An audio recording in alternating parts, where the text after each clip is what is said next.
రీసెంట్గా పూనావాలా ఫిన్కార్ప్లో ప్రమోటర్స్ ఎప్పుడూ లేని విధంగా భారీగా 1500 కోట్లు ఇన్వెస్ట్ చేశారు. దీని వెనుకున్న స్ట్రాటజీ ఏమై ఉంటుంది? రీటైల్ ఇన్వెస్టర్స్ దీన్ని ఎలా అర్థం చేసుకోవాలి? లాస్ట్ ట్రేడింగ్ ఒక్కరోజే పూనావాలా 12% పెరిగి 502 దగ్గర ట్రేడ్ అవుతుంది. ఇది ఒక non banking finance company.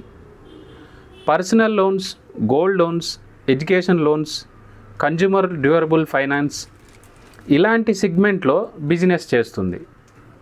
Last financial ఇయర్లో 53% AUM గ్రోత్ సాధించింది.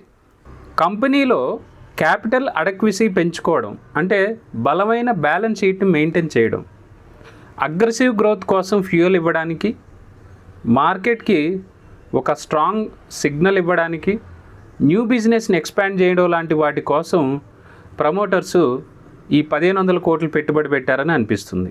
నెక్స్ట్ ఫైనాన్షియల్ ఇయర్కి 40% AUM గ్రోత్ కోసం పనిచేయడం, గోల్డ్ లోన్ బ్రాంచెస్ని 80 నుండి 400 వరకు పెంచడానికి, shop keeper loans, education loans లాంటి టూల్స్ని మార్కెట్లో కొత్తగా ఇంట్రడ్యూస్ చేయడానికి, బ్యాంకులో అప్పు తీసుకోకుండా ఈ ప్రమోటర్స్ నుండి వచ్చే ఇన్వెస్ట్మెంట్ అన్నిటికీ హెల్ప్ అవుతుంది. దీనివల్ల స్టాక్ ప్రైస్ పాజిటివ్ ట్రెండ్లో వెళ్ళే ఛాన్సెస్ ఉన్నాయి. కానీ ఇక్కడ రీటైల్ ఇన్వెస్టర్గా ఒకటి గమనించాలి.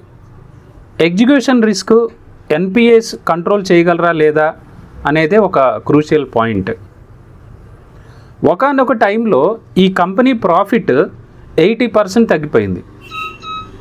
ఇన్కమ్ పెరిగినా కూడా ఎక్స్పెండిచర్ కంట్రోల్ లేకపోవడంతో కంపెనీకి గట్టి దెబ్బే తగిలింది. దాంతోపాటు అదే క్వార్టర్లో NPAలు బాగా పెరిగాయి. కొన్ని లోన్స్ ఇష్యూలో రూల్స్ ఫాలో చేయలేదని RBI జరిమానా కూడా విధించింది. టాప్ మేనేజ్మెంట్లో కొన్ని ఇబ్బందుల వల్ల చాలామంది ఎంప్లాయీస్ కంపెనీ నుండి క్విట్ అయ్యారు కూడా.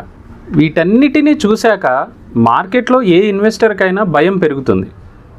కానీ కంపెనీ అలానే ఊరుకోలేదు. ఎక్స్పెండిచర్ కంట్రోల్ చేశారు. లోన్స్ ఇష్యూలో స్ట్రిక్ట్ రూల్స్ ఇంట్రడ్యూస్ చేశారు. NPAలు తగ్గడానికి బెస్ట్ కలెక్షన్ సిస్టమ్ని ఇంట్రడ్యూస్ చేశారు. ఈ స్ట్రాటజీస్ వల్ల NPAలు తగ్గడమే కాదు, ప్రాఫిట్స్ని తిరిగి పుంజుకున్నాయి. మార్కెట్లో ఇన్వెస్టర్ కాన్ఫిడెన్స్ పెరిగింది. కరెక్ట్గా ఇదే సమయంలో ప్రమోటర్స్ 1500 crores ఇన్వెస్ట్ చేయడం ఇది పెద్ద పాజిటివ్ సైన్ కంపెనీకి. దీంతో ప్రమోటర్ వాటా 62.4% నుండి 63.9%కి పెరిగి తన కంట్రోల్ని ఇంకా స్ట్రాంగ్ చేసుకుంది కంపెనీలో. కంపెనీ నెట్వర్త్ కూడా 10,000 కోట్ల వరకు పెరిగింది. ఇది లాంగ్ టర్మ్ విజన్కి పాజిటివ్ సైన్. టెక్నికల్గా ప్రైస్ యాక్షన్ చూస్తే ఒకసారి 515 దగ్గర మల్టిపుల్ టైమ్స్ సెల్లర్స్ ఎంటర్ అవుతున్నారు. అంటే స్ట్రాంగ్ రెసిస్టెన్స్ ఉంది 515 దగ్గర. ఒకవేళ ఆ రెసిస్టెన్స్ క్రాస్ అయితే 515 ప్రైస్ నుండి క్రాస్ అయితే మనకి మార్కెట్లో 20 నుంచి 30% వరకు షార్ట్ టర్మ్ ఇన్వెస్టర్స్ ఎక్స్పెక్ట్ చేయొచ్చు. ప్రస్తుతం మార్కెట్ ప్రైస్ 500 లెవెల్లో ఉంది. 515 క్రాస్ అయితేనే కన్ఫర్మేషన్ తీసుకోవాలి ఎంటర్ అవ్వాలా లేదా అని. So this is the small update about Poonawalla Fincorporation. Promoters increase their stake slightly.